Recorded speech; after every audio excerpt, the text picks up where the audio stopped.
코 막힘은 비중격만의 원인은 아니거든요.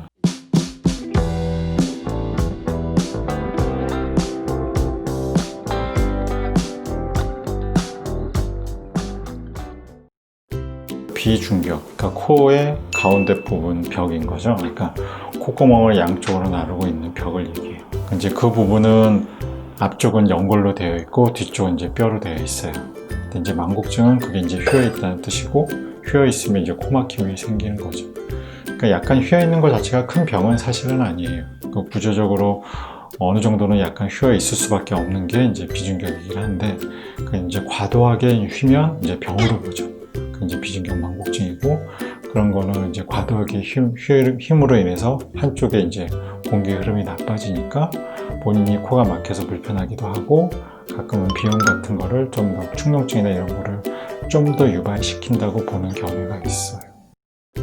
큰 외상, 물리적인 힘이 가해져야 돼요. 남자들은 주먹을 맞는다거나, 이것은 입에서 나는 소리가 어쨌든 뭐 교통사고 나거나 이런 식의 큰 물리적인 충격이 강해지면 비중격이 약간 금이 가면서 부러지기도 하고, 그러면서 쉴 수 있죠.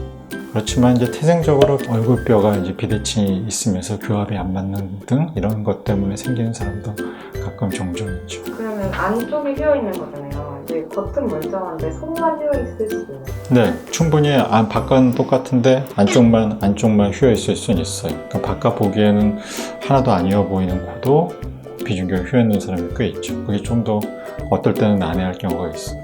특히 환자는 알아주지도 않는데 항상 교정해 줘야 되거든요. 비중격이 교정이 잘 안 되면 코 끝을 똑바로 세우기가 어려워요. 그래서 환자가 굳이 얘기 안 해도 비중격을 이제 똑바로 해줘야 되는 거죠. 비중격 망곡증 수술이 불가능한 케이스예요. 비중격 망곡증 수술이 불가능한 케이스는 없어요. 다만 할 필요가 별로 없는 사람이 있을 수는 있죠.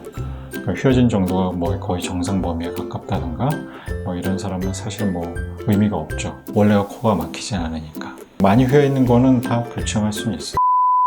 다만 여러 번 이제 코 수술로 생긴 망곡증, 비중격 연골이 약해서 생긴 망곡증은 늑연골 같은 걸로 재건을 해줘야 망곡증이 교정이 될 수가 있죠. 비중격 망곡증 수술했는데도 뭐 여전히 코 막힘이 있다 이런 거. 처음부터 교정이 안 될 수도 있죠. 수술을 한다고 했는데 비중격을 온전히 다 똑바로 피기가 어려울 때도 있죠. 코 막힘은 비중격만의 원인은 아니거든요.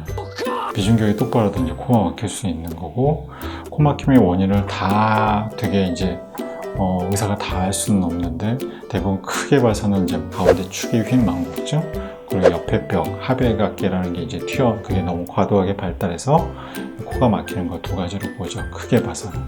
그러니까 이제 비중격이 똑바로 됐는데도 코가 막히는 거는 이제 옆에 외벽의 문제라고 봐요.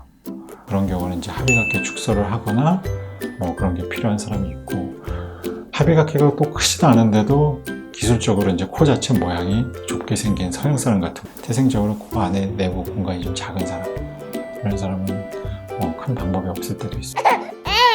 비중격이 다 똑바로 펴 있어도 조금 불편감을 가질 수 있는 경우도 있죠. 한쪽 코만 계속 지속적으로 팠을 때도 비중격이 휘어질 수가 있나요? 코를 판다고 휘어질 수는 없어요. 손가락 파는 거는